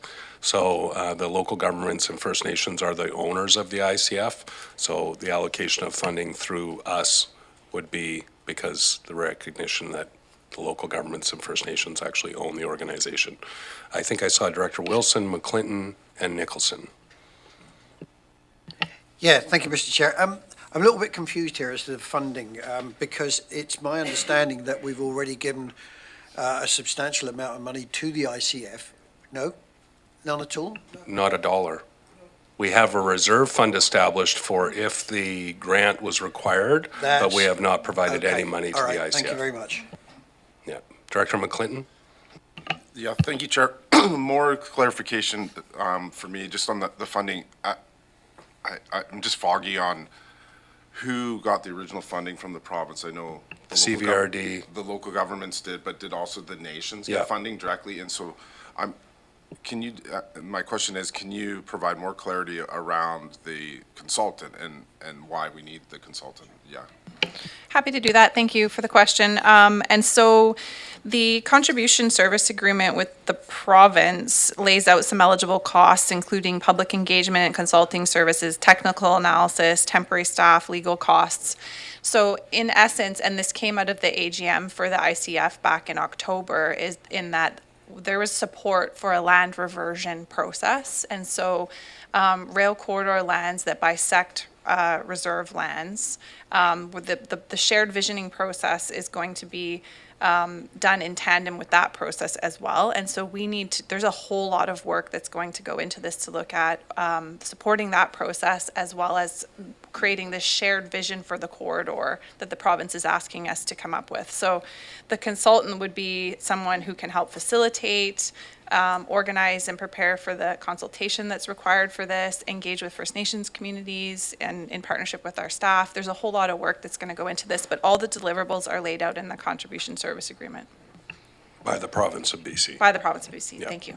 Follow up, thank you. And just to clarify, that consultant would be working like within the context of the CVRD or, yeah, and if I may, just, why can't that happen with the province where, you know, they're hosting these, yeah, why isn't it happening with everybody in the province? Because, Good have I question. not made it clear today about how the government of BC just wants local governments to do all the heavy lifting? Sorry. Do you want the diplomatic answer? So, I mean, I had initially, when we embarked on this exploration with the province and the stakeholders back in March when we got the funding, personally, I was of the mind that we could probably coordinate this work. And maybe the province would coordinate it as well, and I think the board was suggesting that. And so what we've realized in going through this process is that there are different visions potentially for different areas. And so it doesn't, I'm right now, like you'll notice, the Alberta and Clayoquot Regional District is embarking on an RFP process, much like what we're proposing to do here. And it may be more of a regional district focused approach as we kind of you know, it's the scope of what I guess is feasible for people to proceed with. So I don't know if that answers your question, but we're doing a process that we're working very closely with as local governments to try to share information and find consistencies and synergies where that's possible. But ultimately, we have to have a scope and we have to deliver within a year. So we've got to get started. Thank you. Thank you, Director Nicholson. Thank you. I'm interested in the visioning process, and one question is, who are the collaboration between stakeholders and partners? Who are the stakeholders? Mr. Chair, if I may. So communities, First Nations communities, people who have an interest in the rail, it'll be a community consultation, not unlike a planning exercise that you're more familiar with. Okay, so just to follow up then, we have heard an awful lot about active transportation and the importance of trail networks, and I think it would be wise to include a bullet that specifically references active transportation plans and interests in this list of criteria, because it's, I get that you can sort of transportation network, you can kind of include it in there, but you can also maybe not include it there. And I think the public would really appreciate knowing that we were going to look at that aspect of it clearly. Sorry. Well, yeah, presupposing consultations is not a consultation, but you can answer how you see fit. I would assume that any and all ideas are on the table as you enter into a consultation process. I think the local governments have made a pretty strong statement previously that maintaining the integrity of the corridor was a priority, and things are shifting somewhat now. So I think, to the director's point, the consultation will suggest what the public and all the different stakeholders find important. I don't know if listing those priorities at the outset necessarily is the right way to go, but I'll consider that as we start scoping this RFP, so we don't lose sight of that important interest. Yeah, my only comment is if you list one potential use for the corridor, you should list all. So if we want to put a bullet point around active transportation, which I absolutely support, then you should also put every other bullet point in there. My perspective would be that it be left open to that process. My understanding, though, is that staff would bring that scope back to the board for consideration. Yes, Mr. Chair. So the RFP would come back for your consideration. Also, too, don't forget that you have a lot of strategic plans already in play as a regional district, including an active transportation plan. So that's obviously an interest of this group. So all of those interests as well would be part of the discussion as this process moves forward. Okay, thank you. Director McGonigal. Thank you very much. So if I may, through you, the financial request that ICF is asking for, would that be accommodated within what the province has provided the regional district or a separate fund? I'm just a little bit confused on that. Mr. Chair, so the $25,000 would come out of the grant that we've been provided, and it would be, we'd have an agreement with the ICF to quantify what they're going to do and make sure that it meets the deliverables that we're being asked to manage. Thank you. It just didn't mention where it would reside from. Thank you. Thank you. Do we have a mover or a seconder? Moved by Director Morrison, seconded by Director McClinton. Any further discussion? Seeing none, all those in favor? Any opposed? None opposed, motion carries. Thank you, Ms. Miles-Wilson. Ms. Harrison. Thank you, Mr. Chair. The next item is item SR6, which is a report from the Inspections and Enforcement Division regarding amendment to bylaw number 3209, which is the CVRD Ticket Information Authorization Bylaw 2008. And as I understand it, there is an amendment to the bylaw that is in the bylaw section of this agenda. Yes, thank you. And Mr. Harris is there. Thank you, Mr. Harris. So the bylaw didn't reference the schedule appropriately, is that correct? And it's been fixed, so we haven't done any readings, so there's no necessity to change the recommendations. We just had to change the bylaw. That's correct, Mr. Chair. Yeah. Thank you. Any questions on this item before we go through the bylaws? No, he was here just in case. It's called being thorough. I'm not seeing any questions. Thank you so much. Thanks. Thanks. Ms. Harrison. Thank you, Mr. Chair.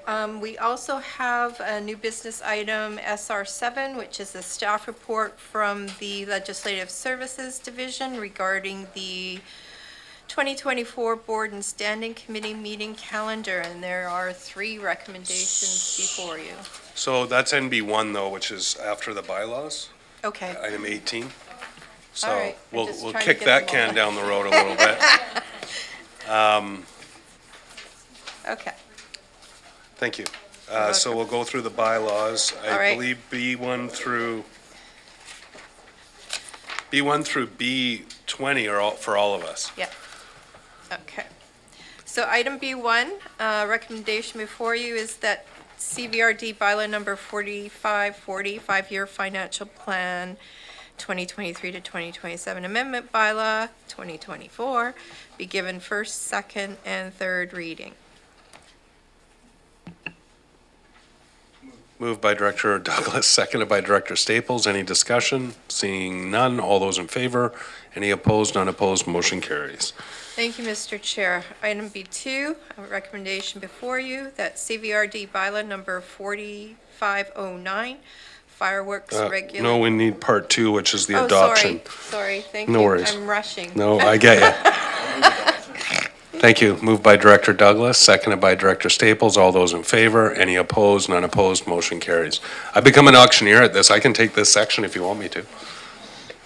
Well, whatever you like.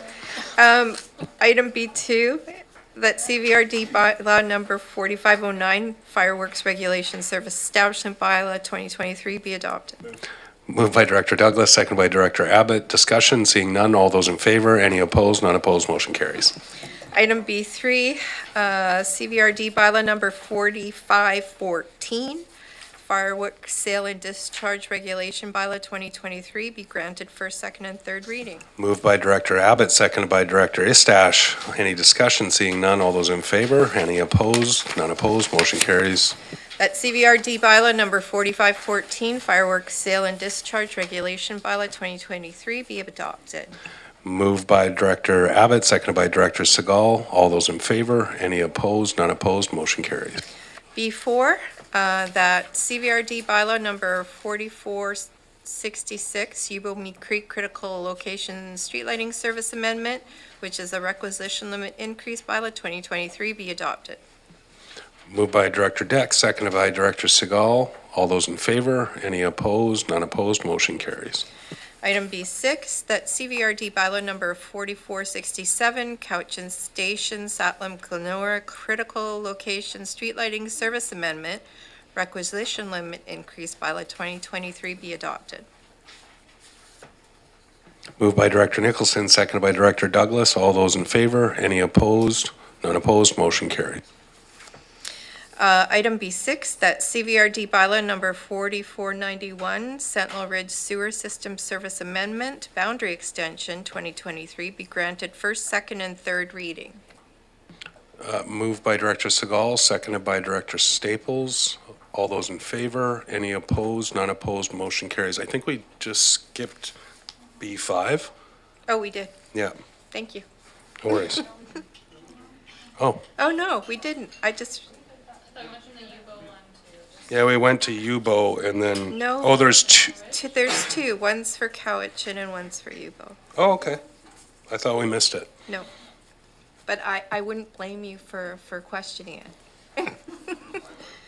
Item B7, that CVRD bylaw number 4498, Cherry Point Estates Water System Service Amendment, requisition limit increase bylaw 2023, be adopted. Moved by Director Abbott, seconded by Director Staples. All those in favor? Any opposed? None opposed. Motion carries.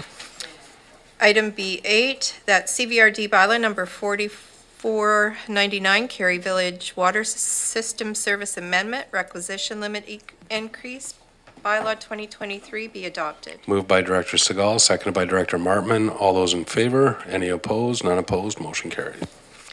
Item B9, that CVRD bylaw number 4500, Yubo Water System Service Merger Amendment, requisition limit increase bylaw 2023, be adopted. Moved by Director Deck, seconded by Director McClinton. All those in favor? Any opposed? None opposed. Motion carries. Item B10, that CVRD bylaw number 4501, Fern Ridge Water System Service Amendment, requisition limit increase bylaw 2023, be adopted. Moved by Director Segal, seconded by Director McClinton. All those in favor? Any opposed? None opposed. Motion carries. Item B11, that CVRD bylaw number 4502, Bald Mountain Water System Service Amendment, requisition limit increase bylaw 2023, be adopted. Moved by Director Deck, seconded by Director Abbott. All those in favor? Any opposed? None opposed. Motion carries. Did you second that, Director Abbott? Because I saw your hand twitch, but I wasn't sure if you just twisting your mustache. Item B12, that CVRD bylaw number 4503, Dogwood Ridge Water System Service Amendment, requisition limit increase bylaw 2023, be adopted. Moved by Director Douglas, seconded by Director Istash. All those in favor? Any opposed? None opposed. Motion carries. B13, that CVRD bylaw number 4504, Douglas Hill Water System Service Amendment, requisition limit increase bylaw 2023, be adopted. Moved by Director Wilson, seconded by Director Abbott. All those in favor? Any opposed? None opposed. Motion carries. I'm just going to say while we read the next one, it's weird that you start to know where water systems are from. Item B14, that CVRD bylaw number 4520, Maple Hills Sewer System Service Amendment, method of cost recovery bylaw 2023, be adopted. Moved by Director McClinton, seconded by Director Toporowski. All those in favor? Any opposed? None opposed. Motion carries. B15, that CVRD bylaw number 4521, Shawnigan Beach Estates Sewer System Service Amendment, method of cost recovery bylaw 2023, be adopted. Moved by Director Acton, seconded by Director McClinton. All those in favor? Any opposed? None opposed. Motion carries. Item B16, that CVRD bylaw number 4522, Cary Village Sewer System Service Amendment, method of cost recovery bylaw 2023, be adopted. Moved by Director Segal, seconded by Director McClinton. All those in favor? Any opposed? None opposed. Motion carries.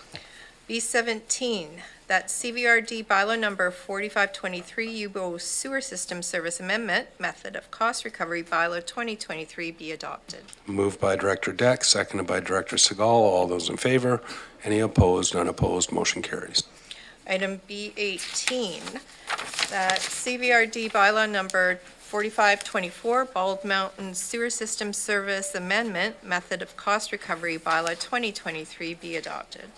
Moved by Director Morrison, seconded by Director Martman. All those in favor? Any opposed? None opposed. Motion carries.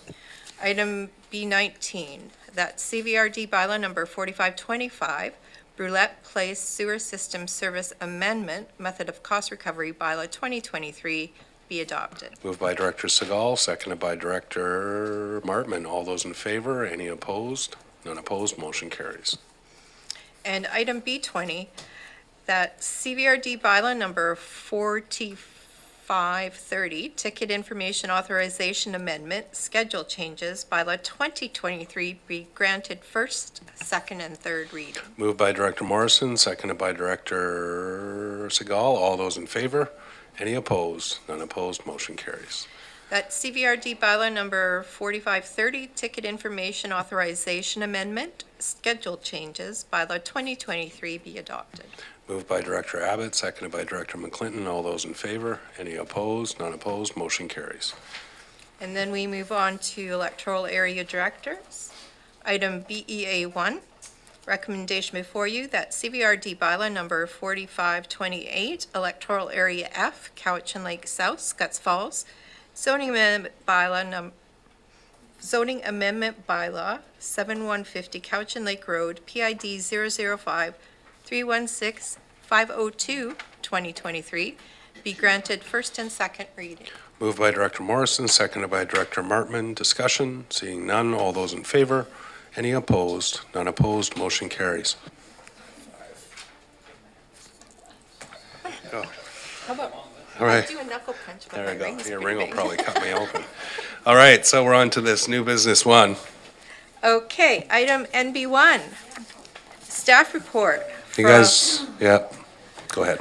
From the Legislative Services Division regarding the 2024 Board and Standing Committee meeting calendar. There are 3 recommendations before you. Thank you. Directors, I'll let you get that up in front of you. You got it by email last night and in paper copy this afternoon. Just a comment, I'm not sure what this, I think it was meant to be VIA. It's in here in our calendar as a conference called SIPC or something like that. So I think that's meant to be the VIA Summit in October. So I think the dates are right, but just the conference name was incorrect in the calendar. So we don't have to correct the dates, I don't think, as long as that's what staff had intended, that we're talking about the VIA Summit. Considering nobody's speaking to it, maybe I'll just assume that I'm right, because you know how that works in local government. I feel like a little bit like a rudderless ship today. Does anybody know what that refers to in our calendar? Was that meant to be VIA? Because we had given feedback this year that we wanted to make sure VIA was included in the calendar. It's usually at the end of October. There's a conference dates booked out, but it's called SIPC. Yeah. No, because that's in Victoria, but I think that was the intent. Any thoughts? Director Morrison? Yeah, thank you, Mr. Chair. So I'm not particularly excited about either of our very colorful calendars, but at this point, I think the electoral area directors wanted to have some further discussion about frequency and times of our meetings. I know that some of us were sort of not very happy with the length of our meetings already, and that an earlier start would be something we wanted to consider, but we've got at least one of the directors that doesn't want to start earlier in the day. So I don't know what the urgency and timing for this is as far as staff needing an answer, but I'd like for at least the electoral area directors to be able to have to contemplate and discuss what would be best for us for our meetings. I know that I don't think going to one meeting a month is even feasible, so at this point, keep the two the first and third or whatever they are. It's just a question of the time when we start. So I'll go to Ms. Harrison or whoever on staff wants to speak to it, but, so you're talking about option 2 as not being viable based on the one electoral area services meeting a month, also starting at 9:30 in the morning. I have other reasons why I don't think it's viable, but we'll stick with that one for now. But Ms. Harrison, did you have a comment on that? Yes, thank you, Mr. Chair. I just wanted to draw your attention to the recommended resolution, and so they're recommending the status quo, and that the calendar be referred to the first regular governance meeting in in February for review. So moved. Thank you. It's good because you could have saved us from a 2-hour discussion. That's been seconded by about a half dozen people so far. I'll take yours, Mike. Mr. Director Wilson seconds. Do we want to have further discussion, or we'll just know that we have the discussion at governance? Director Segal, also Chair of Governance. Thank you. Yeah, I'm interested if there could be the first governance meeting in January, just putting that out there. But also just for this report, if we could coordinate the colors for when we discuss it in governance, just so that EASC is the same color in each option, et cetera, just for ease of comparison and reference. Thank you. I think I saw Director Jesse the Body McClinton over there. Thank you, Chair. This is just a comment, and I want to say that I am going to happily go along with my colleagues, whichever way they go. I just feel I just have to say this. One of the reasons I ran was because of what was going on in my community, and if this position is supposed to be a part-time position, and it is supposed to be. We're supposed to be trying to bring as many people in to possibly run. I think we need to seriously consider, our scheduling. Perhaps it's no longer a part-time position, and then that should be addressed accordingly. But as a gainfully employed person, these schedules are very challenging to participate in, and I will leave it at that. However, I am very happy. I know I'm the only one that feels that way, and No, you're not. Okay. Thank you. So I say that with respect because I agree with you, right? And through my time in local government, we went from evening meetings that were manageable. Yes, sometimes we went till 10:30 at night, but you could hold a job. You could come to a board meeting at 6:30 or a committee of the whole, miss a couple days of afternoons of work a month and still serve. The reality is that the demands on local government folks has increased exponentially in the 9 years that I've been here. And then the community still expects you to get paid as if you're working a 8-hour-a-week part-time gig. And you're working, 40 hours a week on it and trying to pay a mortgage on an local elected salary. But that's not a calendar discussion. That's for another day at governance. But we do have a motion on the floor. Did I have any other speakers to the motion that I missed? Again, we can discuss this in detail at governance, but I'll give Director Wilson the last word. Yeah, just to say, to build on what Jesse said there, is this something, we will discuss it at the governance and all the rest of it, but just to plant the seed, we should start pushing the province as well on this as well. This is something that we need to discuss at governance to bring forward UBCM maybe. Yeah, we tried that too, but to set our salary and remuneration. Don't want that, they'll give us $50 a month. I have Director Martman. And you almost thought it was over. I was just following up on what Director Segal was saying about starting in January and whether there was any appetite for that. Yeah, I think maybe we'll talk to staff about schedules for January, perhaps. Director Miles Wilson.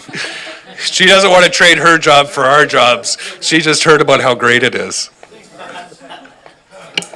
So yes, I actually, in conversation with the chair of the governance committee earlier, so we definitely need to talk about the workload of the committee and also the terms of reference, the current one, and how you might want to expand that. And then have a conversation, it's in Barbara's department, to have a conversation with her and her staff about workload and capacity and how we can kind of provide that support you're going to need, which is going to take quite a bit of research and staff report preparation to support you through that process. So in January, happy to have those discussions and then come up with a plan that works for all of us. Thank you. And, okay, so now we're turning this not to a schedule conversation, but a scheduling conversation. Director, or sorry, you're all directors now. Thank you, Mr. Chair. I just want to, you're going to be doing, the Electoral Area Services Committee tomorrow is going to be reviewing supplemental requests. And tell me if I'm wrong about the timing of this, but there is a supplemental request in there for additional committee support. And so I just wanted to bring it to your attention because if we stay at, we as a staff in legislative services and some of the staff that feed in reports to legislative services are having a really hard time keeping up with the length of the business items in your EASC meetings, just like you're having trouble getting through all the business in an EASC meeting. So and so some of the additional committee support, as well as just the volume of business we're putting through, and then also just the, where EASC support should sit in the organization are all addressed in that supplemental. So I'm just drawing it to your attention because you're making this decision now for the time being, and then you're going to discuss it further at governance in January, but tomorrow you're going to be looking at supplemental requests. So okay. Unless I'm wrong, in which case Ms. Bowen is just going to correct me. Is it not in tomorrow? Through the chair, it's function 100, so it will not be until January. Okay. Yeah. Yeah. So, but just be aware that it Yeah. might come ahead of the conversation at governance committee. That's all. So, thanks, Thank Tracy. you. Director Staples. Just tying into this because the opportunity is here, and it reminded me when you talked about tomorrow, could whoever's doing the board meeting just make sure that we're not getting the EASC invitations at the board because, yeah, that would be fantastic. Thank you. Thank you. So I think the request had been made at one point that budget meetings go out to all directors, even if they were for EAS to observe. But we can talk to staff about, yeah. Ms. Mohan.